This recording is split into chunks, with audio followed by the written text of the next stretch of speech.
अकेलापन। अमरनाथ जी बहुत परेशान थे। 2 महीने बाद बेटी राधिका की शादी थी और कुछ भी इंतजाम नहीं हुआ था। राधिका की माँ को गुजरे 2 साल हो गए थे। तब से अमरनाथ जी अपने आप को बहुत लाचार और अकेला महसूस करते थे। उनका एक बेटा भी था, कुणाल, जिसकी शादी अमरनाथ जी ने 4 साल पहले ही की थी। शादी का सारा काम कब निपट गया, ये अमरनाथ जी को भी पता नहीं लगा। उन्होंने केवल पैसे का इंतजाम किया, बाकी सारा काम उनकी पत्नी शारदा जी ने संभाल लिया था। सपना को बहू के रूप में पाकर राधिका की माँ बहुत खुश थी, लेकिन समय बदला और कुणाल सपना का व्यवहार पूरे घर से बदल गया। दोनों अपने आप में मस्त रहते थे। 2 साल पहले के सर से जूझते हुए शारदा जी ने अंतिम सांस ली।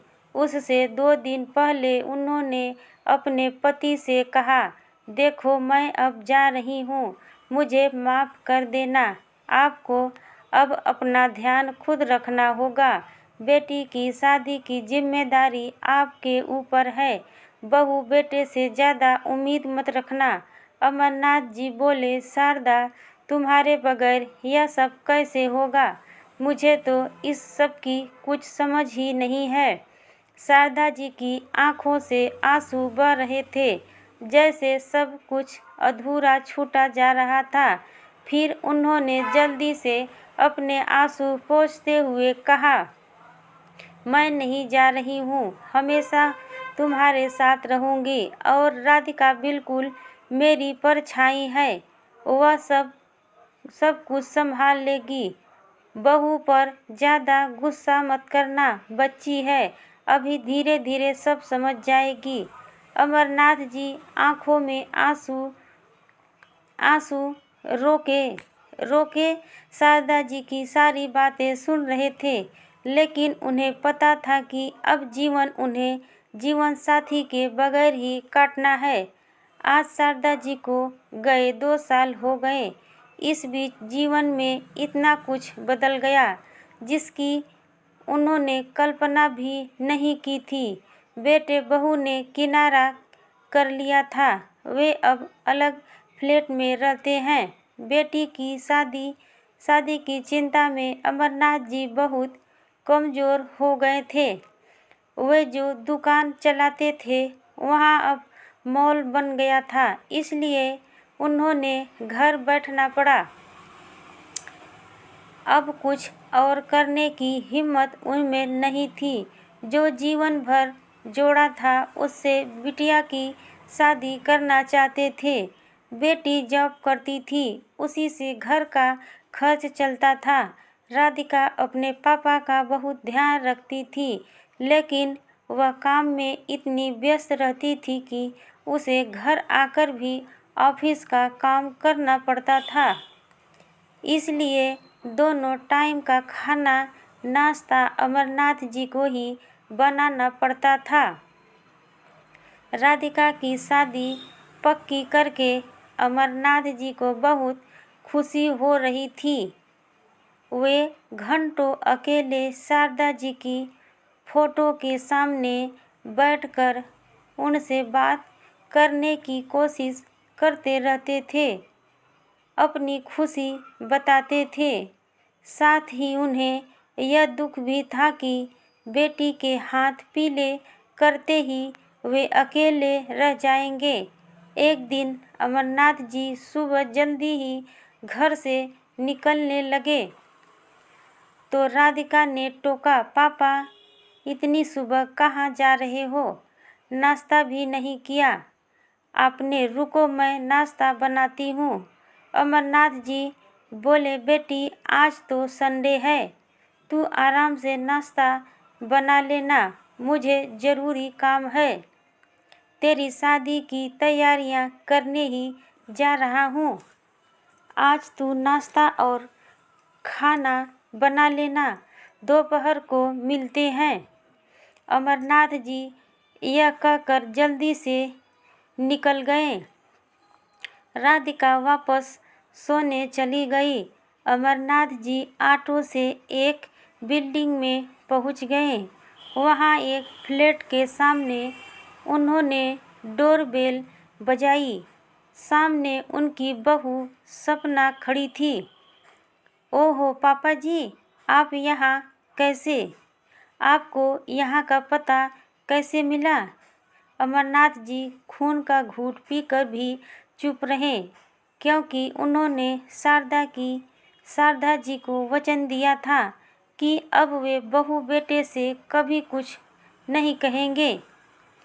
सपना ने अंदर जाते हुए कहा, कुणाल, तुम्हारे पापा आए हैं। कुणाल बाहर आया। अरे पापा, आप अंदर आइए।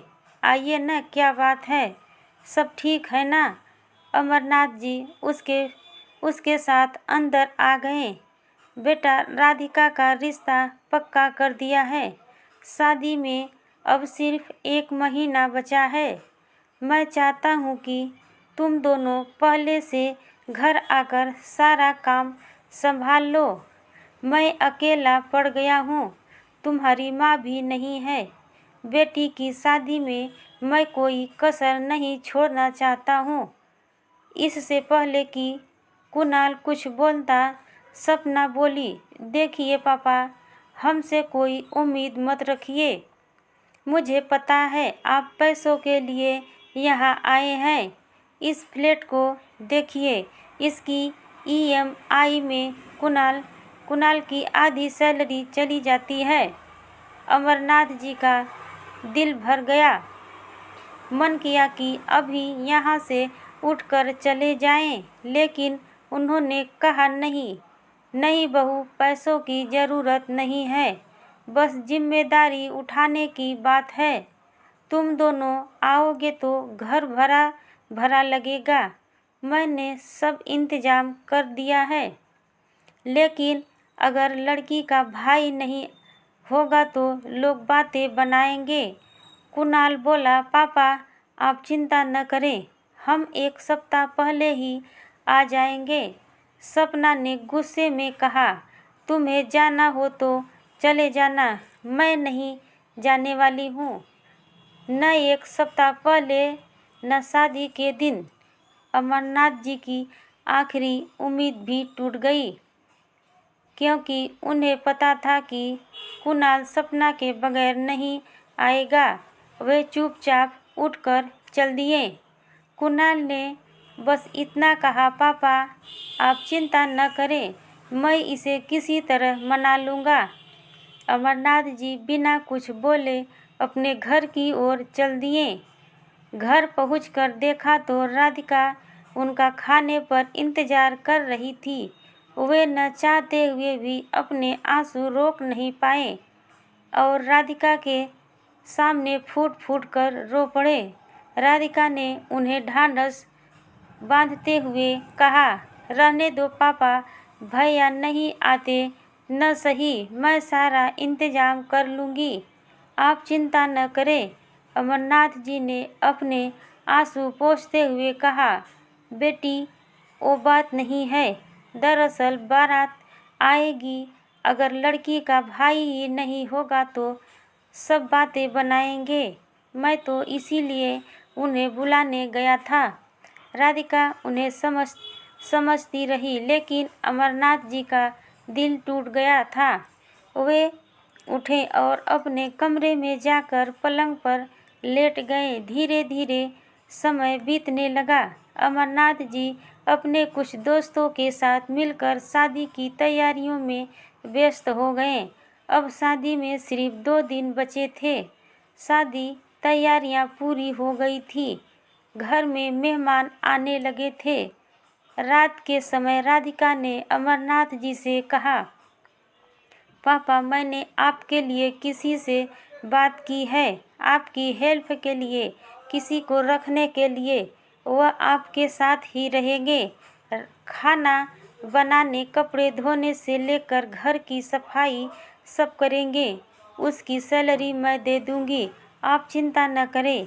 अमरनाथ जी बोले, बेटी अब मुझे किसी बंधन में नहीं बंधना। मेरे लिए किसी से बात मत कर। अब मैं यहाँ से निकल जाना चाहता हूँ, अलग अलग जगह घूमना चाहता हूँ। राधिका ने कहा, ठीक है पापा, आपको जहाँ भी जाना हो मुझे बता देना। मैं आपकी टिकट, होटल सब बुक कर दूँगी। अमरनाथ जी कुछ नहीं बोले। शादी वाले दिन कुणाल और सपना दोनों आए। अमरनाथ जी के पैर छुए तो उन्होंने फीकी मुस्कुराहट में से उनका स्वागत किया। राधिका स्टेज पर बैठी थी। कुणाल और सपना उसके पास गए, फोटो खिंचवाया और खाना खाकर जाने लगे। अमरनाथ जी उन्हें देख रहे थे। कुणाल ने जेब से एक लिफाफा निकाला और लिखने वाले को देने लगा तो अमरनाथ जी ने उसके कंधे पर हाथ रखकर कहा, बेटा इस पैसे को अपने घर की ईमेल आई के लिए संभाल कर रख, हमें इसकी कोई ज़रूरत नहीं है। कुणाल और सपना दोनों गुस्से से बाहर निकल गए। बेटी की विदाई होते ही अमरनाथ जी अपने आप को बहुत हल्का महसूस करने लगे। अगले दिन तक सारे मेहमान की भी विदा हो गए थे। शादी का सारा काम निपट गया था। अमरनाथ जी अब अकेले रह गए थे। एक दिन उसके दामाद राकेश और राधिका दोनों उनसे मिलने आए। राकेश ने कहा, पापा चलिए, अब आप हमारे साथ रहेंगे। अमरनाथ जी, अरे नहीं बेटा, मैं बेटी के घर कैसे रह सकता हूँ। तब राकेश जी ने कहा, पापा हम यहाँ फ्लैट में रहते हैं और आपकी बेटी ने शादी से पहले शर्त रखी थी कि पापा हमारे साथ रहेंगे तभी शादी होगी। राधिका बोली, पापा ज़रूरी नहीं है कि आप अकेले रहें। अगर आप अकेले रहेंगे तो मैं भी सुखी नहीं रह पाऊंगी। राकेश ने कहा, पापा हमें भी बड़ों का साथ चाहिए। आपको तो पता है मेरा परिवार गांव में रहता है। यहाँ एक ही शहर में आप अकेले रहें, यह नहीं हो सकता। हमने पहले ही प्लानिंग करके एक बड़ा फ्लैट लिया था जिससे हम सब साथ रह सकें। राकेश और राधिका जिद करके अमरनाथ जी को अपने साथ ले गए। अमरनाथ जी सोच रहे थे बेटे ने साथ छोड़ दिया और दामाद